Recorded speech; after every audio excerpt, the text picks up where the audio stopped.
Hello everyone, welcome back to Shikshastra education. मैं हूं मैथिली, आपकी साइंस टीचर, और आज हम पढ़ने वाले हैं ग्रेड 6 का चैप्टर नंबर 6 जो कि है the living organisms characteristics and habitat. इस चैप्टर को आगे पढ़ने से पहले हम कुछ टॉपिक्स समझ लेते हैं, है ना। लिविंग ऑर्गेनिज्म में हम उन सभी चीज़ों की बात करते हैं जो लिविंग है, ओके, जिनमें लाइफ है। आपको कैसे पता चलता है कि कोई पर्टिकुलर ऑर्गेनिज्म लिविंग है या फिर आप उसे नॉन लिविंग कंसिडर कीजिए? तो हम ऐसा इसलिए कर पाते हैं क्योंकि उनके अंदर हो रहे होते हैं कुछ कैरेक्टरिस्टिक्स, कुछ एक्टिविटीज़ हैं, ठीक है। उन एक्टिविटीज़ और कैरेक्टरिस्टिक्स के बेस पे आप उन्हें लिविंग और नॉन लिविंग कंसिडर करते हैं, राइट। अब हैबिटेट्स क्या है? हैबिटेट्स यानी कि वो पर्टिकुलर ऑर्गेनिज्म कहाँ रहते हैं। तो सभी तरह के ऑर्गेनिज्म एक पर्टिकुलर जगह पे आपको नहीं मिलेंगे। कुछ आपको पानी में मिलेंगे, कुछ आपको लैंड में मिलेंगे, कुछ स्पेशली आपको डेजर्ट एरिया में मिलेंगे। तो हैबिटेट यानी कि हम उस जगह की बात कर रहे हैं जहाँ पे ये पर्टिकुलर ऑर्गेनिज्म प्रेजेंट है। तो चलिए आगे बढ़ते हैं और देखते हैं कि हम इस चैप्टर में क्या क्या पढ़ने वाले हैं। तो इस चैप्टर में सबसे पहले हम पढ़ेंगे कि लिविंग ऑर्गेनिजम्स क्या हैं, फिर ऑर्गेनिजम्स और उनकी सराउंडिंग के बारे में बात करेंगे कि हर ऑर्गेनिज्म की क्या सराउंडिंग्स होती हैं। इसके बाद फिर हम बात करेंगे हैबिटेट्स और अडेप्टेशन के बारे में। फिर हमें पता चलेगा कि जो अलग अलग हैबिटेट्स हैं यानी कि टेरेस्ट्रियल हैबिटेट्स हैं, एक्वेटिक हैबिटेट्स हैं, या फिर आप माउंटेन या फिर पोलर रीजन, हर जगह के हैबिटेट्स के जनरल कैरेक्टरिस्टिक्स क्या क्या होते हैं, right. Then we will talk about the organisms who are living over there and what are their adaptations, what are their characteristics and what are precise characteristics of all the living organisms. सभी living organisms को आप living क्यों कहते हैं, उनमें ऐसे क्या special characteristics होते हैं, ये हम डिस्कस करेंगे। तो चलिए आगे बढ़ते हैं। सबसे पहले हम बात करते हैं कि लिविंग ऑर्गेनिजम्स क्या होते हैं। तो लिविंग ऑर्गेनिजम्स सभी वो हर एक चीज़ जिसमें जान है, जो परफॉर्म कर रहे हैं मेटाबॉलिक एक्टिविटीज़, उन्हें हम लिविंग कहते हैं। इसमें प्लांट्स हैं, एनिमल्स हैं और माइक्रो ऑर्गेनिजम्स हैं। इसके बाद हम बात कर रहे हैं हैबिटेट की। जैसा कि मैंने आपको बताया कि हैबिटेट्स क्या होते हैं, जहाँ पे वो पर्टिकुलर ऑर्गेनिज्म रह रहा है या फिर प्रेजेंट है, that is called habitat. Then adaptation. Adaptation में हम बात करने वाले हैं कि वो पर्टिकुलर ऑर्गेनिज्म अपने आप को उस पर्टिकुलर जगह में रहने के लिए किस तरह से मॉडिफाई कर रहा है, चेंज कर पा रहा है, जिसको हम कहते हैं अडाप्टेशन। अडाप्टेशन मतलब वो पर्टिकुलर कैरेक्टरिस्टिक्स को डेवलप करना इन एन इंडिविजुअल जिसकी वजह से वो पर्टिकुलर जगह पे सर्वाइव कर पाते हैं। जैसे कि अगर हम किसी नए स्कूल में जाएंगे तो हमें वहाँ एडजस्ट करना पड़ेगा because the rules are new, even the friend circle will be change. तो आप अपने आप को चेंज करेंगे, अडाप्ट करेंगे उस जगह के हिसाब से, तभी आप वहाँ अच्छे से रह पाएंगे। अगर आप कोशिश नहीं करेंगे कि आप अपने अंदर चेंज लाएं या उस जगह की चीज़ों को सीखें, समझें, तो आपका सर्वाइवल तो मुश्किल होगा। उसी तरह से हम सभी, all the living organisms are adapting to the surroundings so that they are surviving well, okay। चलिए आगे बढ़ते हैं। सबसे पहले हम बात करते हैं टाइप्स ऑफ हैबिटेट्स की। तो सबसे पहले है terrestrial habitats, okay. Terrestrial habitats को हम लैंड बेस्ड हैबिटेट्स कहते हैं।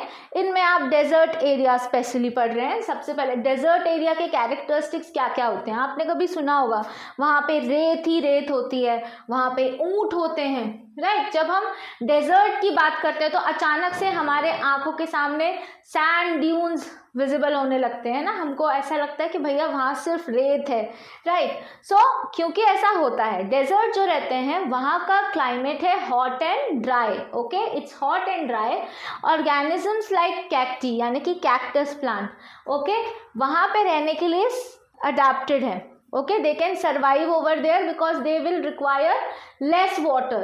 एनिमल्स जैसे कि कैमल, वो वहाँ रह सकते हैं क्योंकि उनके अंदर वो कैरेक्टरिस्टिक फीचर प्रेजेंट है जिसकी वजह से उनका डेजर्ट में सर्वाइवल पॉसिबल है। कैमल के अलावा और भी रेप्टाइल्स हैं जो कि आपको डेजर्ट एरिया में देखने के लिए मिलेंगे। आगे बढ़ते हैं। अब टेरेस्ट्रियल हैबिटेट्स में सेकंड जो है वो है माउंटेन। माउंटेन्स तो सभी को पसंद होंगे, I guess mountains are the place जहाँ हम सबसे ज़्यादा छुट्टियाँ बिताने जाना पसंद करते हैं, राइट, क्योंकि वहाँ शांति होती है, वहाँ ग्रीनरी होती है, वहाँ beauty everything is there, right. So mountains जो रहते हैं वहाँ किस तरह का आपको एटमॉस्फेरिक कंडीशन मिलेगी, you will find it cold and windy. Desert was hot and dry and these mountains are cold and windy. Okay, you can also observe snowfall over there, so there are probabilities in that area you can find snow as well. Okay, now yaks, snow leopards, these are few animals that you can observe in those particular area. Now grassland, आपने देखा होगा ना गाय घास चढ़ रही है, grasslands, land, vast area जहाँ पे आपको ग्रास देखने को मिलती है, this is open land with grasses. Okay, animals जैसे कि लायन हो गए, टाइगर हो गए, इसके अलावा काऊ, बफेलोज, ये सभी यहाँ पे रहने के लिए अडेप्टेड होते हैं। ग्रासलैंड में वो अपने आप को छुपा सकते हैं, ठीक है, they can hide themselves, camouflage, ये फिनोमिना होता है, एक कैरेक्टरिस्टिक होता है लिविंग ऑर्गेनिज्म में अपने आप को अपनी सराउंडिंग के साथ मैच करने का। जब कोई लिविंग ऑर्गेनिज्म अपने आप को सराउंडिंग के साथ मैच कर रहा है उसे हम कैमोफ्लैग कह रहे हैं। स्टूडेंट्स, आपने देखा होगा कि आर्मी के लोग जो हैं उनके कपड़े हमेशा ग्रीनिश होते हैं, उसमें लीफ टाइप प्रिंटिंग होती है, ब्राउन भी हो जाते हैं, ताकि वो जब छुपे खुद को अपने किसी बुश में, अगर आप वो हाइड हो रहे हो तो वो उस बुश के साथ मैच हो जाए और उन्हें कोई पकड़ ना पाए, वो खुद को छुपा सकें। इस तरह से ये एक प्रोटेक्शन का मेथड होता है। Now let's move ahead and talk about aquatic habitats. So aquatic habitats क्या होते हैं, ये वाटर बेस्ड हैबिटेट्स होते हैं। इनमें फ्रेश वाटर है, fresh water like river, okay, and then we have marine habitats. Marine is the salty water, okay. So दोनों अलग अलग हैं, ये नहीं पानी तो पानी होता है, नहीं, इवन आपको वहाँ पे लाइफ भी अलग अलग मिलेगी। You will not find fresh water fish in the saline water. Why? Because both of them are not adapted to survive, है ना। The fresh water fish will not be able to survive in the saline water. On the other hand, saline water fish will not be able to survive in the fresh water conditions. Okay. So fresh water habitats में आ जाते हैं rivers, lakes, ponds. Okay. Organisms जिनके अंदर gills होते हैं to extract what like oxygen from the water, like they are absorbing dissolved oxygen. Ocean sea जो होते हैं वो मराइन में आते हैं। यहाँ आपको whales देखने के लिए मिलती है जो कि adapted है salty water में रहने के लिए। इसके अलावा अलग इधर फ्लोरा फौना भी अलग है। फ्लोरा फौना यानी कि दोनों एनिमल्स तो अलग अलग हैं ही, प्लांटेशन भी दोनों जगह अलग अलग होता है, राइट। आगे बढ़ते हैं। Now let's talk about characteristics of living organisms. तो सबसे पहले living organism का character होता है growth. Living organisms can grow. Like suppose your name is Rahul. So Rahul cannot be baby Rahul every time. Rahul will be growing into an adult. Then they are going to age as well. या आप अपने आप को ही देख लीजिए, आप कुछ साल पहले कैसे थे, अब आपकी हाइट अचानक से बढ़ गई है, ये क्या है, ये ग्रोथ है। तो ग्रोथ एक कैरेक्टरिस्टिक फीचर होता है किसी भी लिविंग ऑर्गेनिजम्स का। So living organisms are going to show growth. Example के तौर पे मैं एक सीड ले लेती हूँ। सीड को अगर मैं सॉइल में पुट कर दूंगी, सूटेबल एटमॉस्फेरिक कंडीशन प्रोवाइड करूंगी, तो वो सीड कुछ टाइम बाद जर्मिनेट हो जाएगा and I will get a new plant out of that, है ना। तो इसने क्या शो किया, ग्रोथ। इसके बाद movement, like I am moving from this place to this place, I am rotating my head, I am doing everything, right. So that is called movement. But what about plants, do plants show the movement, क्योंकि वो भी तो living है। But yes, plant shows movement. Plants are showing movement towards external stimuli, like plants के जो stem है वो sunlight की तरफ मूव करते हैं। इस तरह के मूवमेंट को हम कहते हैं फोटोट्रॉपिक मूवमेंट। रूट्स जो है जो कि नीचे ग्रेविटी की तरफ मूव करती है, ये जियोट्रॉपिक मूवमेंट है। तो प्लांट्स भी मूवमेंट शो करते हैं। अब अगर मैं बात करूं अमीबा, पैरामेशियम जैसे माइक्रो ऑर्गेनिजम्स की, तो ये भी मूव करते हैं। किसी में अमीबॉइड मूवमेंट है, किसी में सीलिया और फ्लैजिला जैसे अपेंडेजेस की हेल्प से मूवमेंट होता है। आगे बढ़ के नेक्स्ट कैरेक्टरिस्टिक्स डिस्कस करते हैं लिविंग ऑर्गेनिजम्स के। तो respiration, All the living organisms are exchanging gas and then utilizing oxygen for the breakdown of food and get the energy. यानी ग्लूकोज का ब्रेकडाउन कर कर एनर्जी को प्रोड्यूस कर सकते हैं इस तरह के लिविंग ऑर्गेनिजम्स, है ना. अगर मैं कोशिश करूँ कि ये पेन अपनी एनर्जी खुद प्रोड्यूस करे और खुद ही से लिखने लगे तो it's not possible, right, because it requires external energy, right. Then response to stimuli. What is stimuli? जैसे आपने अगर कंप्यूटर, अरे मोबाइल की बात करते हैं हम, हे सिरी, है ना, ओके गूगल, हम बोल रहे हैं, मोबाइल को इंस्ट्रक्शंस दे रहे हैं और मोबाइल हमें रिस्पॉन्ड दे रहा है, राइट. तो मोबाइल हमारा इनपुट कलेक्ट करता है. उसी तरह मैं बोल रही हूँ तो ये आपके लिए एक स्टिमुलाई है और आप उस इनपुट को कलेक्ट कर रहे हैं, राइट. और फिर आप रिस्पॉन्ड करते हैं, right. You are going to respond accordingly. जैसे घर में मम्मी ने आवाज़ दी, बेटा सुनो, तो आप ज़रूर हाँ मम्मी आ रहा हूँ, आ रही हूँ, ऐसे जवाब देते हैं ना. तो स्टिमुलाई का रिस्पॉन्स, आप कॉन्शियस हैं, आप चीज़ों को मेमोराइज करके रख सकते हैं, आपको पता है कब कहाँ क्या बोलना है. This is all response to stimuli, जो कि सभी लिविंग ऑर्गेनिज्म का कैरेक्टर्स है. जैसे कोई जानवर को अगर पता हो कि अगर वो देख ले कि मुझे कोई मारने आ रहा है तो वहाँ से भाग जाते हैं, राइट. यानी कि वो एनिमल्स भी रिस्पॉन्स कर रहे हैं, प्लांट्स भी रिस्पॉन्स करते हैं. आपने कभी छुई मुई का पौधा देखा है? यानी कि कभी आप छुई मुई के पौधे की लीफ को अगर टच करते हैं तो वो फोल्ड हो जाती है, यानी कि जैसे ही आपने टच किया उसने रिस्पॉन्स किया, राइट. सो प्लांट्स भी रिस्पॉन्स करते हैं स्टिमुलाई के लिए, राइट. चलिए आगे बढ़ते हैं और देखते हैं और कौन से कैरेक्टर्स होते हैं किसी भी लिविंग ऑर्गेनिजम्स में. तो living organisms can reproduce. Reproduce क्या होता है? Reproduction is a biological process in which an individual can give birth to their young ones. ये एक बायोलॉजिकल प्रोसेस है जिसमें कोई भी लिविंग इंडिविजुअल अपने यंग वंस को दोबारा अपने मेन कॉपीज बना सकते हैं, मल्टीपल कॉपीज बना सकते हैं, राइट. सो ऐसा कोई नॉन लिविंग थिंग नहीं करती. ये एक लिविंग ऑर्गेनिज्म का कैरेक्टरिस्टिक फीचर है. क्योंकि अगर मैं कोशिश करूं कि ये पेन दो हो जाए तो ये पेन कभी भी दो नहीं होंगे. लेकिन हमारे आसपास आप देख लीजिए, पॉपुलेशन ग्रोथ आप देख लीजिए, the organism, all the living organisms are reproducing, giving birth to their young ones, all of them. Now excretion. All the living organisms are removing the nitrogenous waste from their body. सभी living organisms अपनी body से nitrogenous waste को जो है वो release कर रहे हैं, right. They are releasing the nitrogenous waste from the body. So this is how they are again showing up a metabolic activity. Plants में एक्सक्रीशन होता है क्या? जैसे किडनी, लंग्स, स्किन, ये तो एग्जाम्पल्स हैं through which humans are excreting the nitrogenous waste. But yes, plants are also performing this process through leaves, root and other parts, right. Now let's move ahead and talk about the other characteristic feature. चलिए, तो nutrition is the very important life process in which an individual intake all the essential nutrients. ये एक बहुत important life process है जिसमें सभी living individuals अपने लिए एसेंशियल न्यूट्रिएंट्स को एब्जॉर्ब करते हैं और फिर उन न्यूट्रिएंट्स को they are going to absorb and utilize it for the production of energy, right. Now life span की बात अगर हम करते हैं तो लाइफ स्पैन में क्या है, हर एक लिविंग ऑर्गेनिज्म लाइफ साइकिल होती है जो कि डेथ पे ख़त्म हो जाती है ना. They are born and then they will die someday. So there is a prominent life span of all the living organisms, right.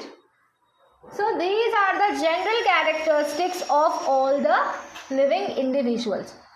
Now let's talk about adaptations. I told you that adaptation is the process of adapting certain general characteristics in an individual. Adaptation वो process है जिसमें कोई भी individual अपने अंदर आसपास में जिस तरह के एनवायरनमेंट में वो रह रहे हैं वहाँ सर्वाइव करने के कैरेक्टरिस्टिक्स को डेवलप कर लेते हैं। जैसे एक्वेटिक अडाप्टेशन की अगर हम बात करते हैं तो एक्वेटिक अडाप्टेशन उसमें एनिमल्स क्या रहते हैं, वो डिजाइंड होते हैं इस तरह से कि वाटर करंट को वो क्रॉस कर पाएं। जैसे उनकी बॉडी है स्ट्रीमलाइन शेप, उनके पास फिन्स हैं टू स्विम। इसके अलावा as they are living in the water, तो वाटर में oxygen is present in a dissolve form. So उस डिजॉल्व ऑक्सीजन का इनटेक करने का काम क्या कर रहे हैं, gills. So they have gills in their body which is going to help them in absorbing all the oxygen present and utilizing the same. So aquatic animals like fish have streamlined body that is helping them to move through water. Also they have gills to breathe underwater. जो aquatic plants होते हैं उनकी leaves में aerenchyma present होते हैं, उनकी leaves float करती हैं, उनके अंदर भी स्पेशलाइज्ड अडाप्टेशन होते हैं, उनकी जो रूट्स होती हैं वो बहुत डीप होती हैं, राइट, ताकि वो पानी में रह पाएं। ऑर्गेनिजम्स जो कि पानी में रहते हैं उनको आप हाइड्रोकोल्स कहते हैं। जो एनिमल्स होते हैं दे आर कॉल्ड हाइड्रोकोल्स, एंड जो प्लांट्स हैं उन्हें हम कहते हैं hydrophytes. Okay, now the next type of habitat is the terrestrial habitats like the land area. Okay, so in the desert area the plants are designed in such a way they don't have leaves. आपने देखा होगा cactus में, है ना, aloe vera में leaves नहीं होते, instead of leaves they have spines in them, right. ये स्पाइन्स का क्या रोल है, लीव्स का काम होता है एक्सेस अमाउंट ऑफ वाटर को ट्रांसपिरेशन के थ्रू वो लूज कर देते हैं, रिलीज कर देते हैं। तो स्पाइन्स का क्या काम होता है, spines are preventing the loss of water. Okay, so spines are preventing the loss of water, that is the characteristic feature of a plant present in a desert area. Other character feature is that their roots are deep seated. Okay, तो roots बहुत ही deep seated हैं तो water का absorption कर पाते हैं, right? This is how they are surviving in that hot and dry climate.